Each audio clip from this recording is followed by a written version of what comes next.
My name is David Parkey. This is my grandmother right here. This is my sister Leslie. These are her two daughters, Selkit and Ariel. This is my brother-in-law Willie. This is my mother. This is my daughter Jennifer. This is my wife Vicki. And this is the patriarch of the family. This is my grandfather. Yay! Yeah. I remember everybody's name too. Are we talking? Hello. This is John K. Wren, my sister, and I'm Barbara Dean Wren Nicholas. I'm named after Altha Dean. And this is my husband Gary. And we live here in El Dorado. And we want to wish him a happy anniversary. Go for it. This is the key. We're here. We're the Reeds and what's left of them. I'm Douglas. And I'm Joyce. This is Johnny Kay and her husband Larry. I'm John. This is my wife Rita. This is Kayla and Jeff. And I'm Nancy, and this is my husband Alan. Yay! Okay.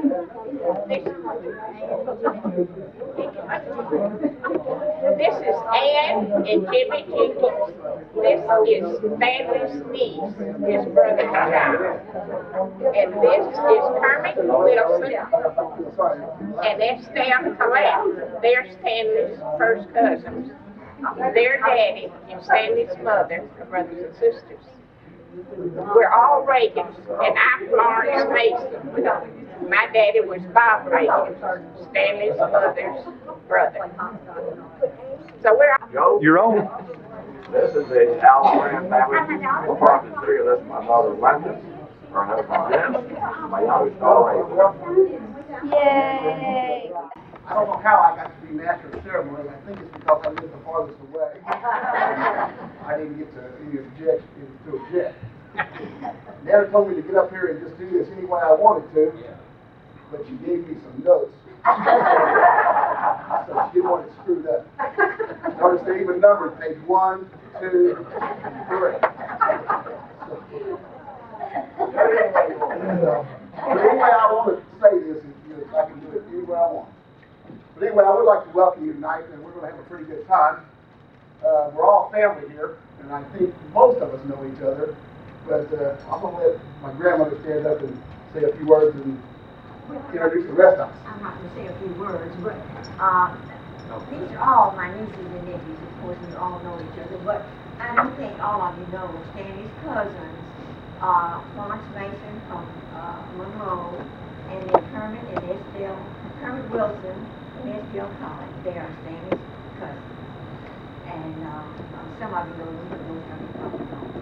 But don't all of you know each other now? I don't mean to go around. And all of you know my brother, Alvin, and he's responsible for all these pictures that we're enjoying tonight. And maybe all of you know John and Barbara's husband, Gary Nicholas. But other than, and Ann and Jimmy are from out of town. They're from Oberlin, Louisiana. They're almost South Louisiana. And that's Stanley's niece. But all the rest of us, I think. Okay, like I said, we're going to have a pretty good time tonight. What we're going to do is, after we eat, we're kind of going to go around the table and then everybody tells some funny stories on these two folks right here. Hopefully we won't tell anything that they don't want dredged up. But anyway, we thought everybody might be hungry, and we're going to eat first, so Douglas Reed is going to say the blessing. Let us pray. Our dear, most gracious Heavenly Father, we come before you tonight offering humble thanks. Thanks for providing all that we need, like the food that we're about to enjoy. Dear Lord, we gather tonight to celebrate two wonderful lives, the lives of Altha and Stanley, lives that we have needed, and you've provided, and we are thankful. Thankful for these two that we can see you through, your love, your patience, your forgiveness, and your strength. Dear Lord, these two have been such a light so many times in our lives. showing us those important things like family, that it is you who have made us and not we ourselves. They have shown us how to be true friends and how to respect and appreciate this wonderful world around us. Dear Lord, we love these two, and we just ask that you protect them, keep them safe, and continue to bless them. We ask your blessings on our celebration of life. Dear Lord, bring it joy and happiness and laughter. All those things that Altha and Stanley have brought into our lives. And we ask you to stay here with us and bless it and give us these things and a good memory to remember so many years of this wonderful marriage and a lot of living. Dear Lord, I thank you for bringing us safely here tonight. And it is my prayer that you will watch over us as we return home. And thank you for the greatest gift, that of eternal life, and the joy and assurance of grace. Again, thank you for what this gathering represents, and all the many friends and family here tonight.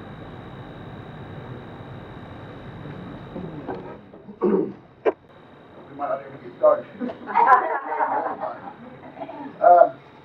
What we thought we'd do is we just kind of go around the table here, and I'm not going to call on anybody or anything like that. I'm just going to let people volunteer to tell some stories about Andy and Granddaddy here. Make it easy. So I'll go ahead and start. There's so many stories I can tell, and then there's some I don't want to be told. And I really hate to do this because he'll get up here in a minute and start telling how I spilled the chocolate malt all over his brand new car. Which I did. But anyway, I got to thinking, and it seems like most of the funny stories, especially about my grandfather, have occurred, it's either occurred about money or about mealtime. And so I thought for a long time, and there's one particular story that I really like. It deals with both money and mealtime. We went to dinner one night, and this is about, I don't know, 10 years ago. We went to the all-you-can-eat fish restaurant on the outside of town. What's the name of that place? Yeah, the Catfish Restaurant. And,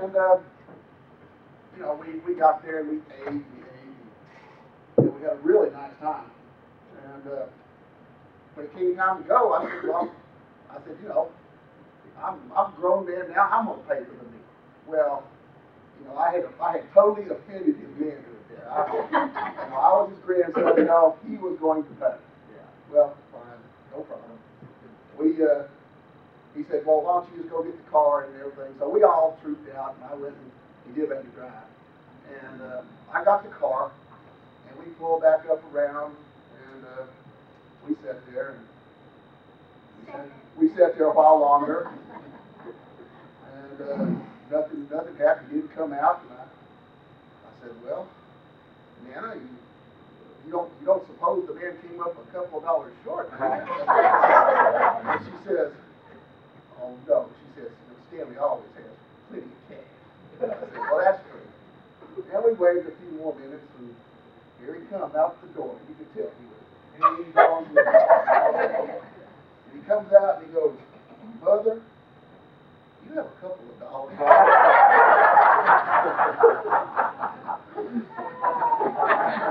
And there must not have been anybody in that restaurant that he knew, or he'd have borrowed the money from them. But the waitress got those $2. And then,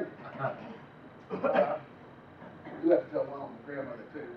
Now this is going way, way back here. This is in the early 70s, 72, 73. My parents decided that we would get into the family camping business. And they purchased a travel trailer, 18-foot. It's just about big enough for 4 people to get into and spend the night without getting in too big an argument. And we had actually got pretty good at it. You know, Dad and I could, we could have the trailer, up and ready to go in 15, 20 minutes. And after we got good at it, we invited Dad and Granddaddy to meet us one time at Tyler State Park. And they did. And we were all there. We were all set up. And here they come driving up at the big Electra 225 right there in the park. And here comes Nana. Boy, she gets out of that thing. She is dressed to the nines. Looks like this. Has on a brooch, nice dress, hose, girdle, high heels, And so we're already kind of laughing. We're going, how is she going to deal with this? She gets out there, she's sinking in. And the refrigerator in one of these travel trailers is, it's about this big. The centuries of life is all holes. And she gets out and we greet and everything.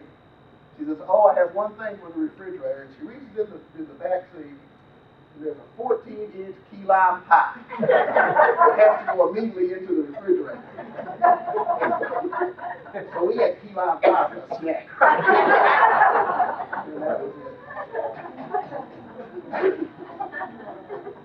And I'm really not going to take much more time, but I do have to tell one more. Dickie's making me tell this one.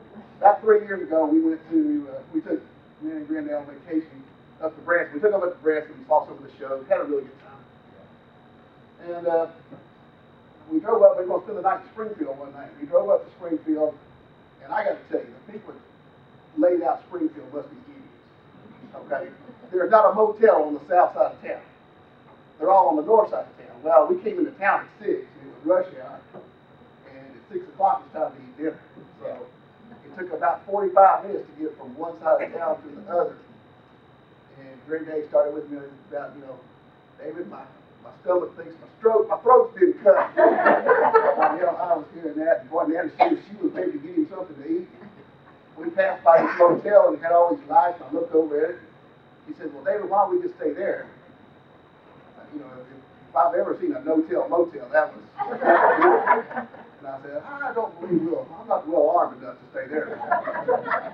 So anyway, we finally got to the other side of town, and we got him fed, and he survived. And it was a lot of fun. Well, I'm going to sit down now, and anybody else who wants to stand up and tell one, go ahead. I'd like to start off with 2 other stuff. Nobody can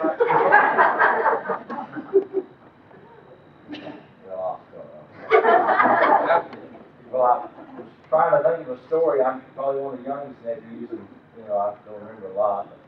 But what I do remember about Uncle Stanley is that this was in the summertime, and when I was living with Mom over at 319, and they were living at 316, and I was in the backyard, and I heard Uncle Stanley, Denmark, after Dan, I heard him yelling, and so I come around the back, and he's got his lawnmower, and he's running with it, and it's on fire.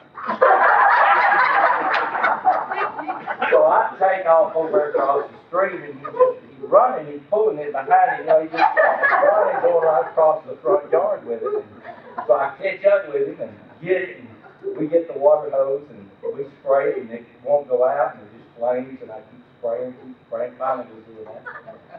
I said, I said, what did you do? He said, man, I was trying to fill it up, and I didn't want to kill him. The lawnmower was going, and he had taken that lid and poured the gas. The laundry didn't blow up on him. It wasn't the gas didn't blow up. But he was just running with it. And I got to thinking about him after that, and the only thing I could remember is this was when I was in my single days, and good meals were few and far between. She would always sometimes invite me over for breakfast, and so I was looking forward to them good homemade biscuits and them fried eggs. And so I got in, she got everything ready, and we were sitting, me and Stanley were sitting at the table. And she brought us her eggs and our bacon, and we sat there, and she sat down, and Uncle Stanley said, well, don't we have any bread? And she, oh yeah, she got up, and she got around there with her stuff, and said, oh, I can't believe this, I can't believe this. And she said, oh, I said, I never put the biscuits in the oven. So we had toast for breakfast. But it was good anyway.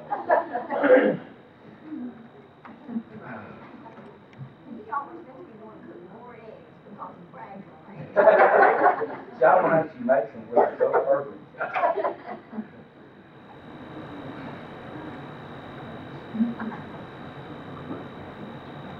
What? One of the funniest things about growing up is Nanny and Gigi always took me on trips. They always, sometimes small trips and sometimes long trips, and they took me to Florida. And the big thing about going to Florida was Nan and I had to pick up a lot of shells. And we got down to Panama City, and we found these most adorable little shells, and we picked up hundreds of them. And we put them in plastic bags and put them in my suitcase. And we stayed there for a couple of days, but we picked them up the whole time and put them in plastic bags and put them in my suitcase. So then we went further down and we ended up at Sanibel Island. We got there and it was very crowded and we couldn't find a place to stay until we were real late. And so we were all tired and we got inside the room. And so I opened up my bag. And these were not little shells, these were little animals. and they had all died. And so when I opened up my bag, it just stuck up the whole hotel. And so Gigi was, hollering about the stink and and so he went out and he was hollering and the neighbors were starting to come out of there. And so he takes them down on that and I sort of fanned out. But I have one more to tell that happened just not too long ago. It was almost a year already. I guess it was about April or so, but my mother had come up to stay. She stayed about 2 weeks or a week or so. But anyway, Willie and I came up on the weekend to pick my mother up and take her home. And we were all outside doing something with Granddaddy. And Selkett and Ariel were in the house, and Selkett had been playing with some marbles, which Nana and Mother were entertaining her with. And next thing I know, Selkett comes running out the door, saying, and she's almost crying, she was hollering, Ariel's swallowing marble, Ariel's swallowing marble, Mom says come in, Mom says come in now. Grandma says come in. So anyway, I was, oh my gosh, my child, and so I ran into the room, and I will never forget. My little tiny mother has Ariel underneath. She got one leg this way, and got a hand under her throat, and she's hollering, spit it out! Spit it out! And Nana is on the phone to 911 and she's crying and screaming, get somebody over here now! Get somebody! And Ariel, who's supposedly is screaming bloody murder. And my mother, spit it out! Spit it out! Get somebody now! And I was like, stop! She's screaming. I know she's not choking. My mother finally wrestled the baby from her, and my mother, everybody's so upset. My mother's pacing and then it's like, well, everything's fine.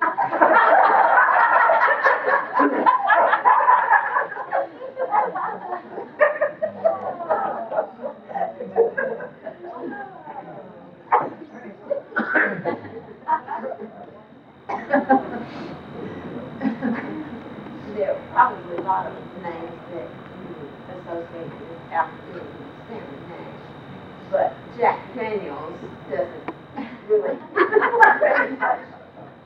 He plays, but I want to tell you about a time during the summertime that I was home and I was teaching school, and every day running out the mail. And one day I got something that had Jack Daniels in Lynchburg, Tennessee, as a return address. And I thought, what in the world? I didn't know what in the world that could be. So I opened the envelope and it said, thank you so much for visiting our distillery. And I knew I hadn't been to Tennessee, and I couldn't figure it out. And so I got my husband to look with me. And he didn't have much to say either. And then we looked closely at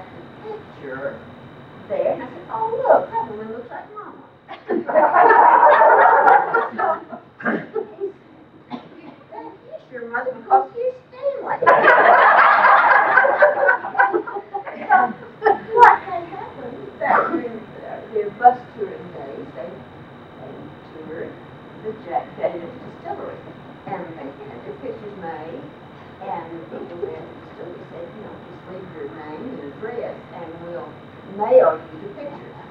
Well, Senator from Jack Daniels coming to their mailbox. So that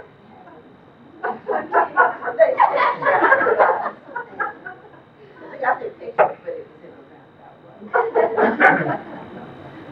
Something else I wanted to mention.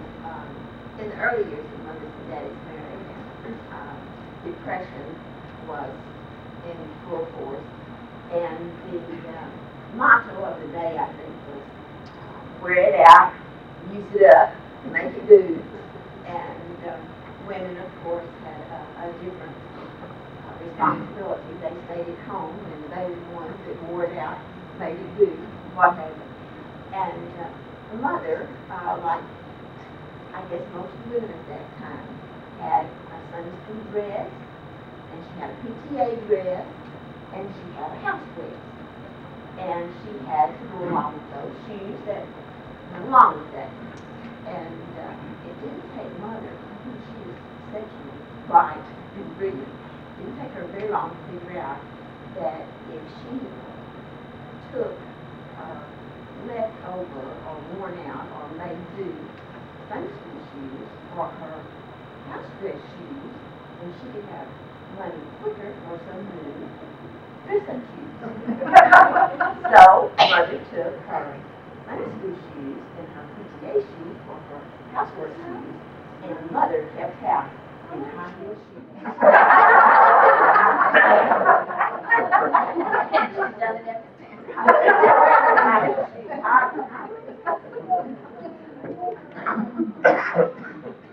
Well, I have to work at Tuesday here.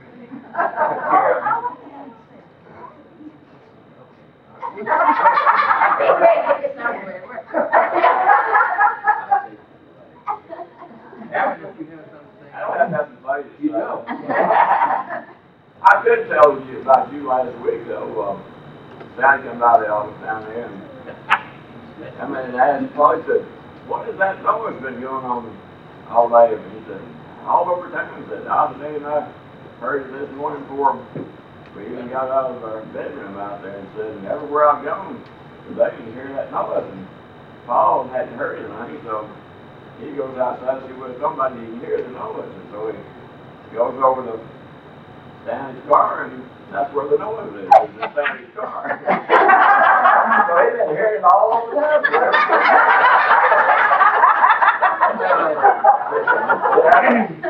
Motor trying to drive his antenna up, and something, you know, his collar, so the motor just kept running. So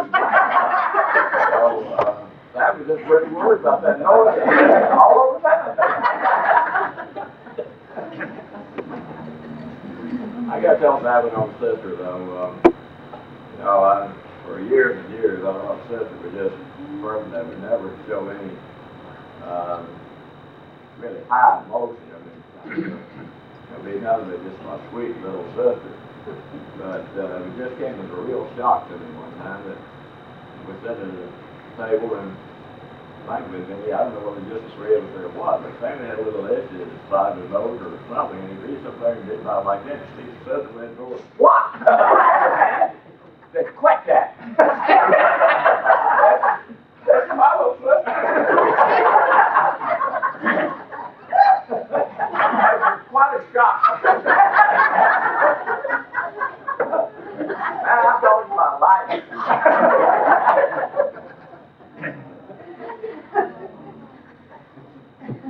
I couldn't wait. Still don't.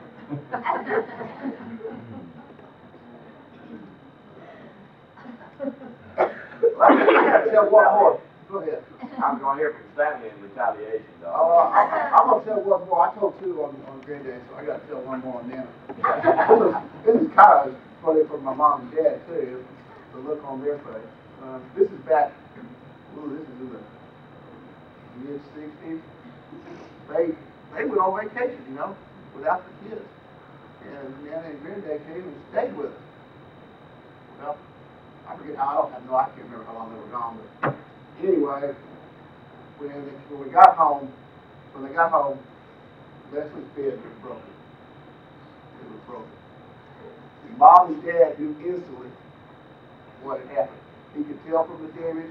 We had been jumping on the bed. And the bed is broken. It was our fault. Yes, sir.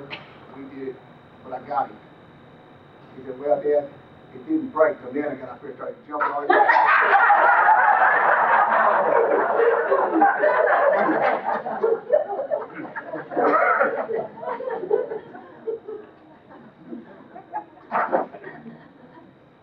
Anybody else? Oh, I know we must have lots of stories. Well, let me tell this one. You know, I had a lot of competition to get that deal.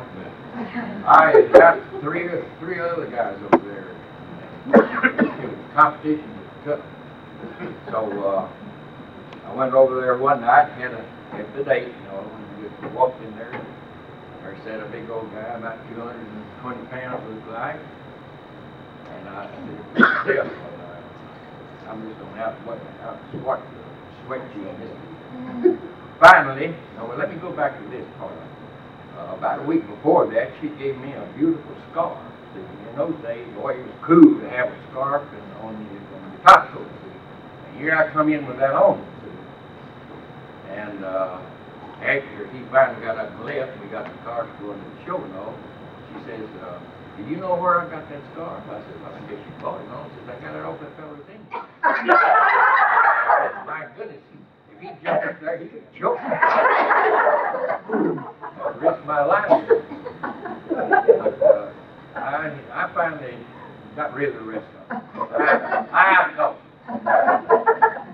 And another thing, talking about money, this, that, and the other, you don't know, but 1931 we was in the depth of the Depression.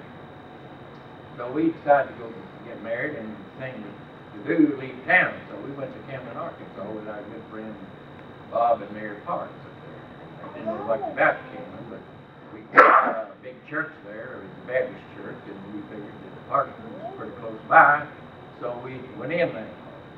And yes, he glad to perform the ceremony and acted, but I didn't ask him how much.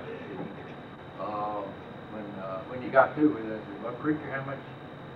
I said, no, I told him this. I said, preacher, I've got $10 in the billfold here, now I split it with you. He said, it sounded like a deal to me, so I didn't ask him. Oh, that's in the days when $5 was a day's work. That reminds me of in 1935 they came out with a new size bill, you know. Prior to that, they sometimes referred to them as saddle blankets, big bill, you know. And one Christmas, mother was running the lunch stand over there, and Stanley came in there and gave her a $5 bill and me a $1 bill for Christmas. And after he left, I asked mother if it was real. I said, you know, I didn't know what it was, like any dollar bill I asked. I didn't know whether Stanley would put me on or whether it really was. First bill that size I've ever seen. Yeah, I thought he put one over on me.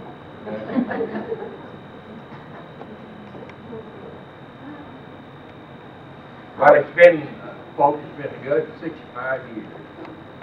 And it's very simple. About 2 words. When you make a promise, keep it. Next word done, that's the key. That's the key. Well, surely in all that was Quiet, but. Well, I got one story to tell. It's about me and Gigi on our outing to looking for a car. You know the car you had before? Stanley. Stanley up there. And he's got he used to have an 82 Cadillac. And so he says, Willie, take me over here to this Crest Cadillac over here. We're going to go look at cars. I said, okay. This is in Dallas. Yeah, it's in Dallas. So we go drive up to Crest Cadillac, pull up the first car, he says, oh, that's a pretty car right there. And so the salesman runs out. How you doing? I'm so-and-so. I'm Stanley Nash. I'm from El Dorado, Arkansas. Just come out here to get some prices on some cars. And He said, it's a pretty hefty sticker you got here on this one. I like it, though. It's pretty. It's one, you know, I really like it. You know, what kind of deal can you give me on this one? He says, hold on, let me go get the keys. We take it out. Hey, man, look. I just come for some prices, all right? And the guy, the salesman, he looks at me, and I was like, you know? And so he says, well, I think I can come off about $2,000. So he said, well, why don't you come over here in the office? And so we went in his office, we sat down, and the salesman, he went and talked to the sales manager and come back, and he sat down. Okay, Mr. Nash, how you want that toggle read on that car? And I was looking at the salesman, and I could feel Stanley looking over at me like that. Turning red. And he said, man, look, I just want some prices, all right? And it kind of shocked me, you know, because I always know Stanley be real cool. You know?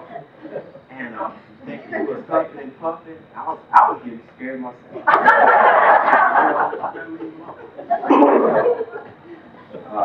The sales was going on about some stuff, and I guess Stanley liked what he was hearing, so he said, come on, Willie, let's go.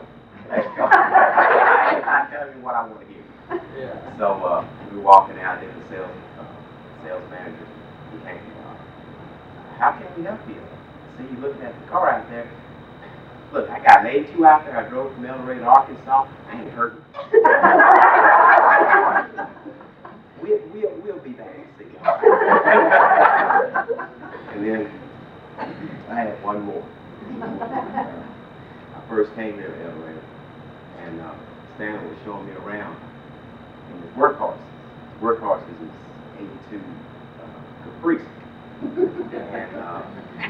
we were cruising along there. Just cruising, he's showing me the whole town and everything. I guess that's northwest. And he said, well, Willie, this car, we'll still get out there and get it, you know. So, you know, I just took it at that, you know, cost money. So he said, yeah, take it over all in, like that. Yeah, you know, and so all of a sudden, he just nailed it. Well, then he hit the brake. Yeah, see, they'll still get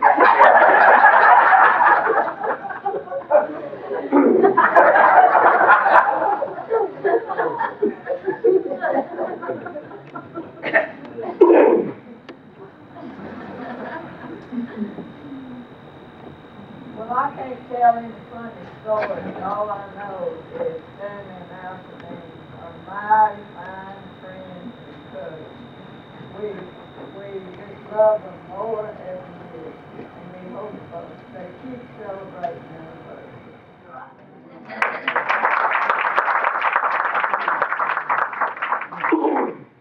I agree with that. All my experience with them has been good.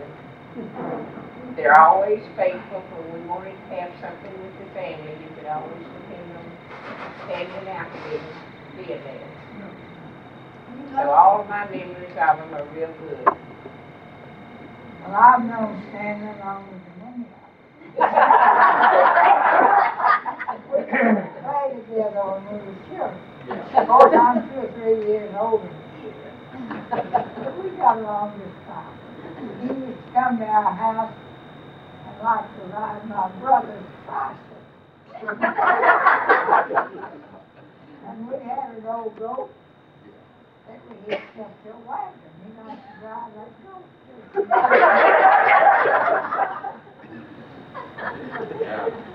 He was a good boy. That was fun, boy.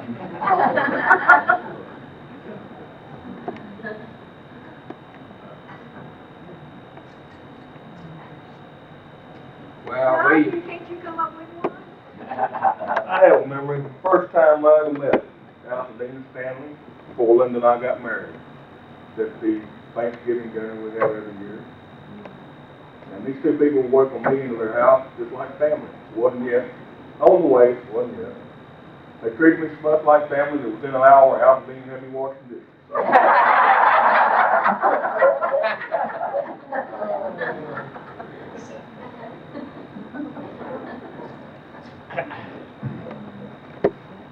is no one gonna tell the story about Stanley's favorite saying to all y'all in the room? This one is so good. Oh, I know what that is. I know what that one is. Well, yeah. No, I know what it is. Well, yeah. Johnny. Well, I don't remember which was which. I do too, it was for me. This is 6 months in the hospital, and this is 6 That was 6 months. How did you feel that too? All the kids. You probably heard it more than the rest of them. Everybody was aware of where John lived. Big Bad John. Oh, yeah. Up in the attic. Attic 316. Hey, I heard the story on you. I just like to ask you if it's true or not. Oh, no. I know you used to leave your purse in a lot of places. Is it true that you shook hands with somebody at your church, like a deacon or somebody, one time when you first went in, your purse slid off your arm onto his arm, and you walked off and left it there? He had to chase me all the way down the aisle.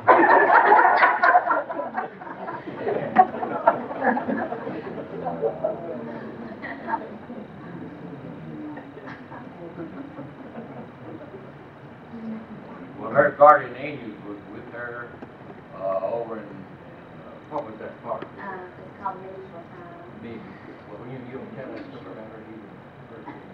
For Celtic's 9th birthday, we went to a place in Dallas called Medieval Times, and it's a big, huge place. It's a big, it's got an arena, and they do jousting matches there, and then they have just a big, huge stadium like where people come and they sit out like this, and you have dinner, and then you watch the jousting matches.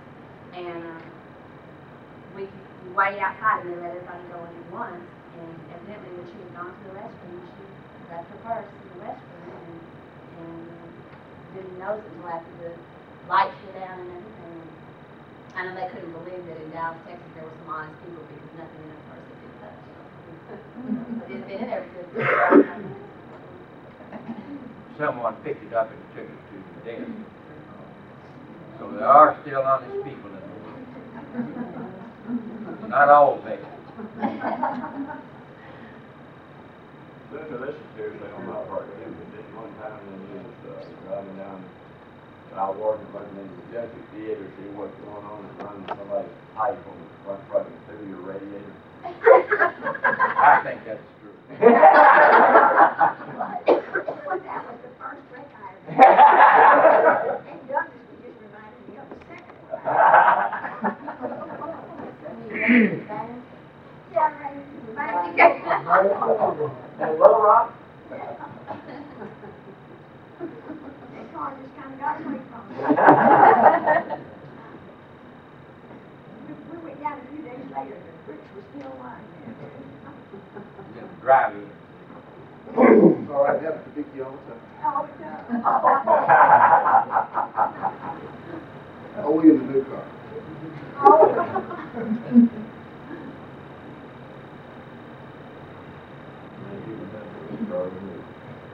I have one to tell on Nana when Celtic was about Arian's age, about 3. We had gone shopping at the mall in Plano, the big mall, and we were out. And Celtic was a sensitive child that pretty much, if she didn't have her way, she threw screaming tantrums. And I really didn't take her a lot of places, but anyway, we were out shopping.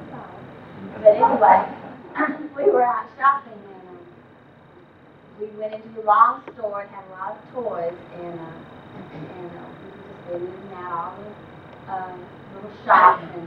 And when it got time to go, Stephanie picked up something which I said she couldn't have, and I put it back. And so she proceeded to, fall out on the floor and do the screaming bit.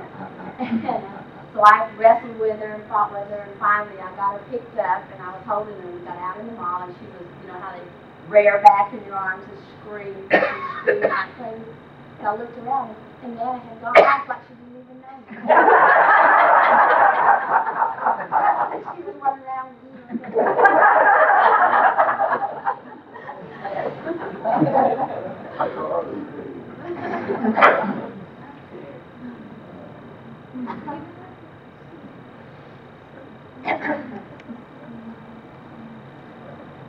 Y'all are not going to tell any more stories? You're going to tell what? You all know that I have many talents. But did you know that I was also a poet?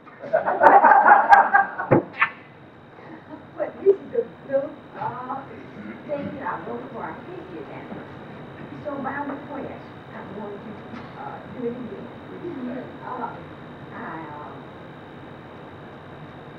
I just want to tell you something about since we've been married 65 years. I just want to tell you something about our romance and how we met and all that.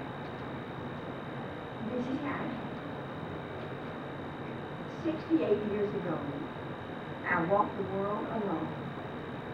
Love could not be found by foot, by car, by phone. Then, out of the clear blue, I met this woman named Stanley Nash. One of Louisiana's Nashes. And I knew right then, he must be mine, or life would turn to ashes. So I moved in close and rolled my eyes. Gave him my best line, but he turned away. And if he noticed it all, he gave no sign. For 3 long years, I chased that man. And it seemed to be even longer. But finally, he gave up. Alas, he said, I fear I'm a gone. So in February of 1931, everything turned out fine. That man I dreamed about so long was really mine. And from that day to this, from friend and foe and kith and kin, I've heard that same old question, how did she get him?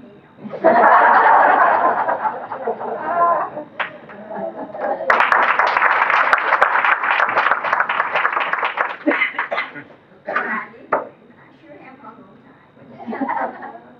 But I never in the world dreamed that the Lord would bless us with 65 years together. It's really wonderful to be able to come this time. And I remember at our 50th anniversary, I was hoping that we could celebrate our 60th.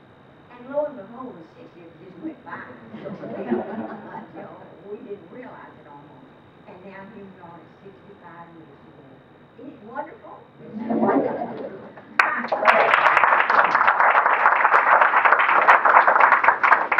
Now, I want to tell you before I sit down that I love every one of you. You're just my dearest family, and I just appreciate everybody so much. Love you. That's correct. You want to say something here? All right, I can't stop that. We do love all of you and appreciate you. And you all have grown up. I've seen you from a cradle, most of you. And we're in a big world. We're in the most wonderful country in the world. And a lot of futures ahead of you. And you can cut it. Now, my generation and all has kind of messed up the treasury a little bit.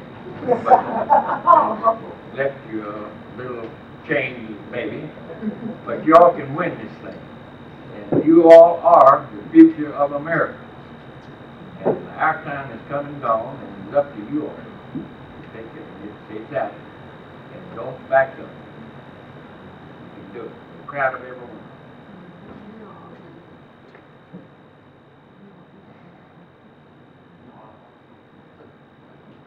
Okay, you've all had your chance. If nobody else wants to say anything, then I think we're going to have some cake and some coffee. And there's some extra pictures back there, and if anybody wants some of those, you're welcome to take them. But what we want you all to be sure is that everybody signs the register before you leave. And I just want to thank everybody for coming. Thank you very much. Well, that was his. Get all the plastics, cut it out and start.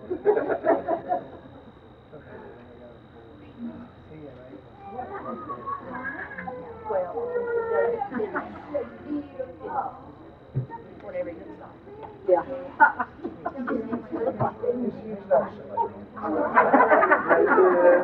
Good, very good.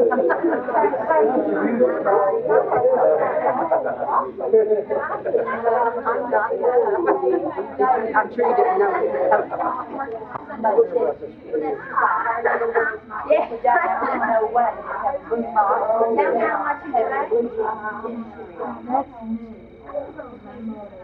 Well, how old was she when she got the Was it a pig or just a sow? What's a male pig called? Pig? Yeah, she is. As far as I. All men are called boars. He's a boar.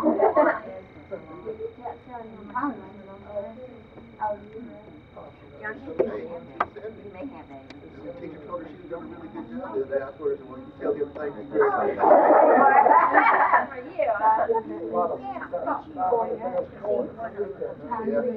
Probably about that. It's probably the kid there.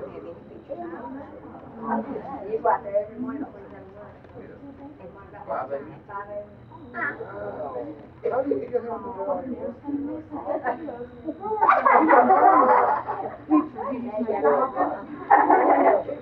That's what one of those right.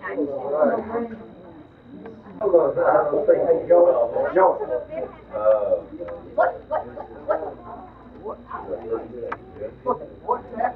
I know, that's what I said. She got the skinny pictures, you know? I'm telling you. But I can tell you what's happened, about 25 or 30 pounds, you know? Look at that. I know it. Oh, shit, you never seen me like that, have you? Well, now it looks like that's possible for a while, you know? It's just in the last 10 years. I know. Well, I'm looking. I looked at him and I looked at you. It's gorgeous.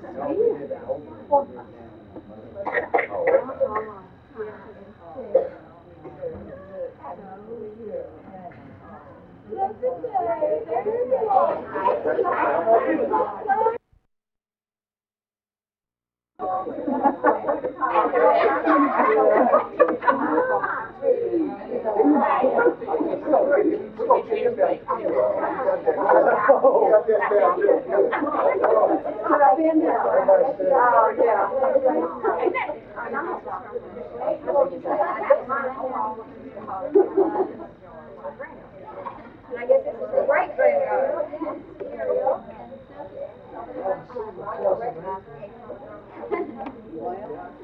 You'll make a circle now.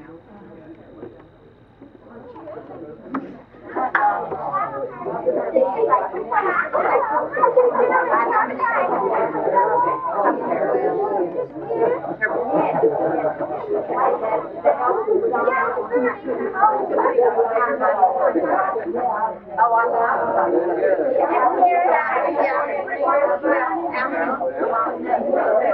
How you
doing?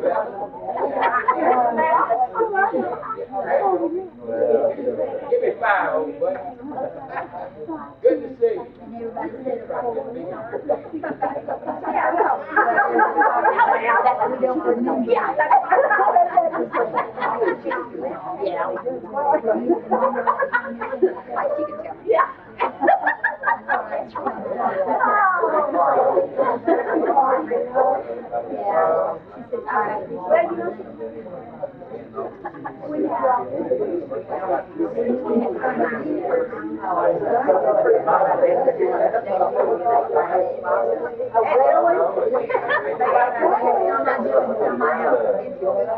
Because y'all could have never gotten it all together.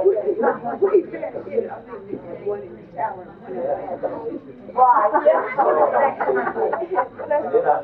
That was the day I forgot to call it.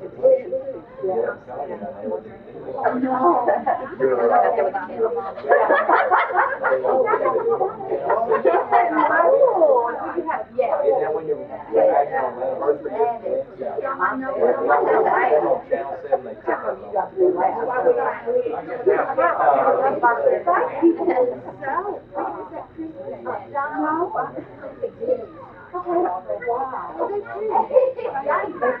Wow, look at you. Yeah, good to see you.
Send him over the road. I really don't.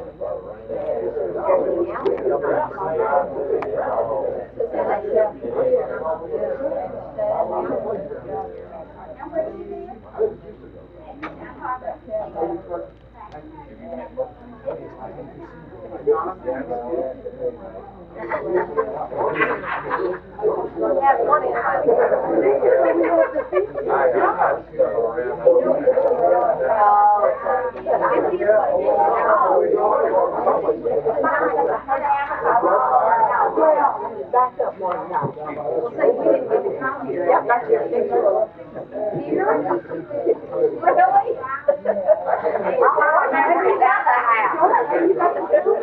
Maybe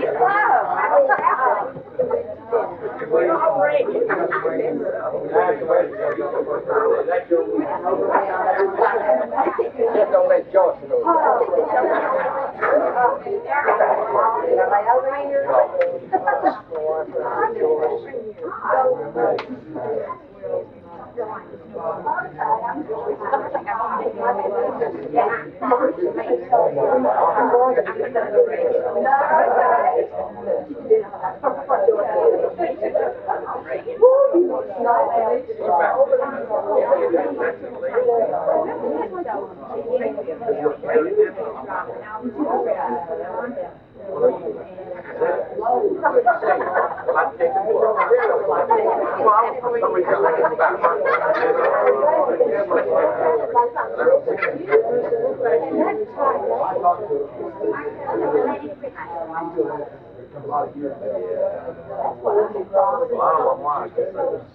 I know you want something.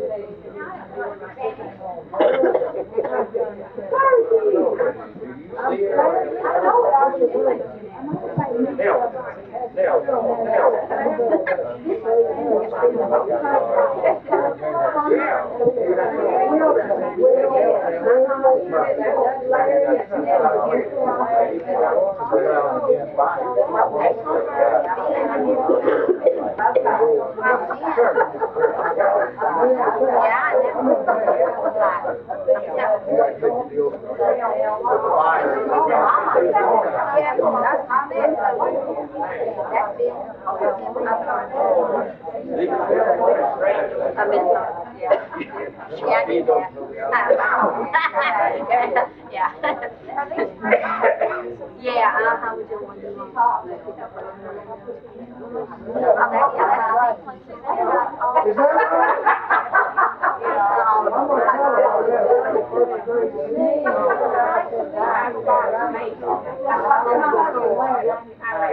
about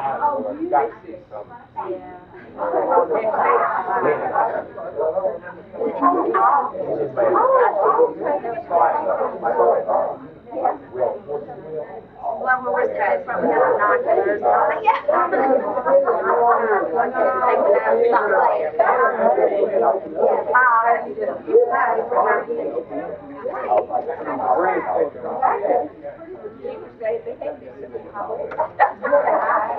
Something to drink.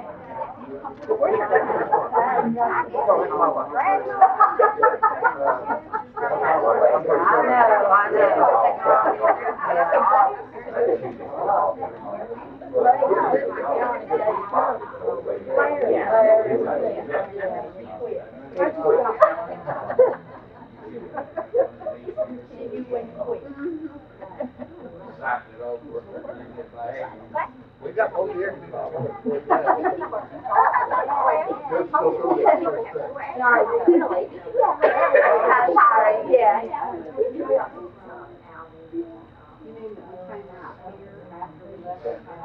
No, it was the night before. We came here the night before, we had a dinner, and we said, I like this. Hey, we didn't know. No, and then the next day, the sales opened. And the next day, open house. Yeah, we came to this, but we didn't come out here. Yeah, we had like a dinner. You were there? Yeah, we had a dinner here the night before. It was like a family, it was like this. And then we had Patrick said there were pictures of here. I want to see. Yeah, I want to see where I am.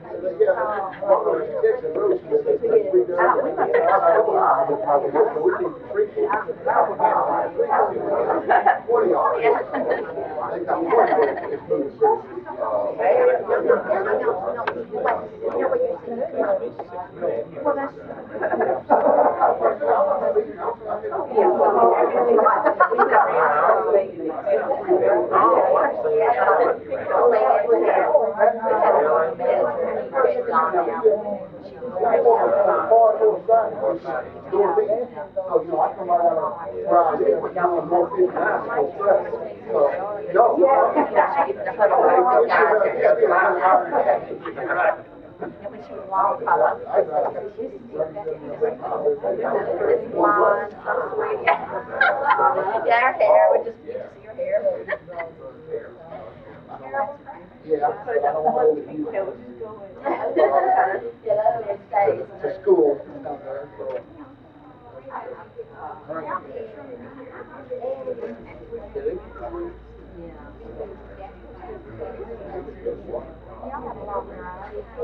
Come down last night, stayed with some friends, and then we come upstairs.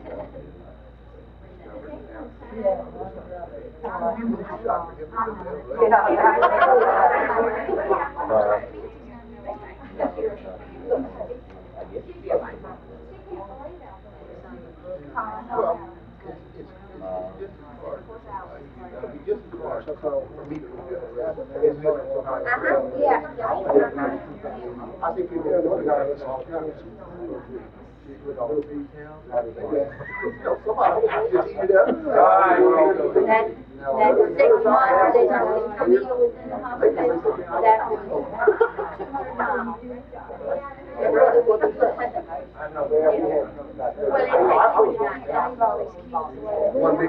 one big city for the other. So I really enjoyed 4 years in college. I love it. And that's really about the Altha.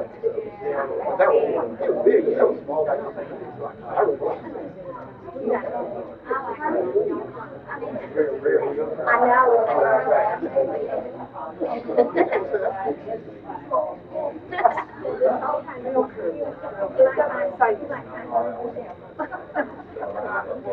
Douglas is ruined.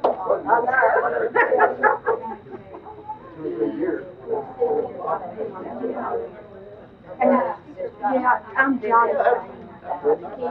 Keith, nice to meet you. I'm glad you could be here. Yeah. Yeah, we're cousins. We're brothers and sisters. Brothers and sisters. We're just in-laws. We don't even really belong.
I think I know you. How you doing?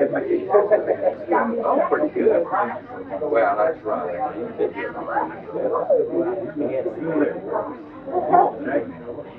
Well, I've been fortunate. I had pretty good genes. My parents said I'm the only one left. And I've been fortunate.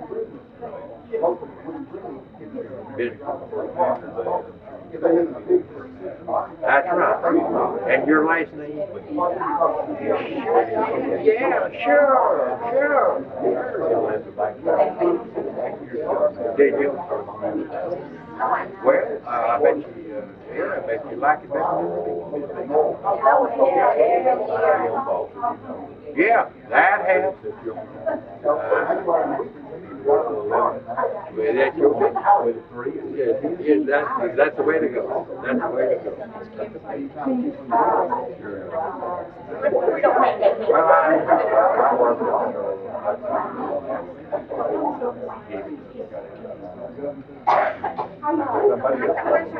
Oh, right here. Yeah. Right here. Well, you know what to do, how to do it. It's my daughter's wheel.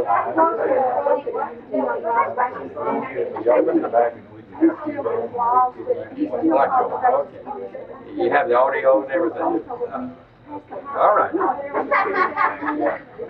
You know, because it's a stadium.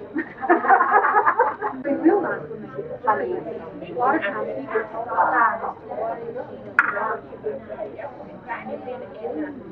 people I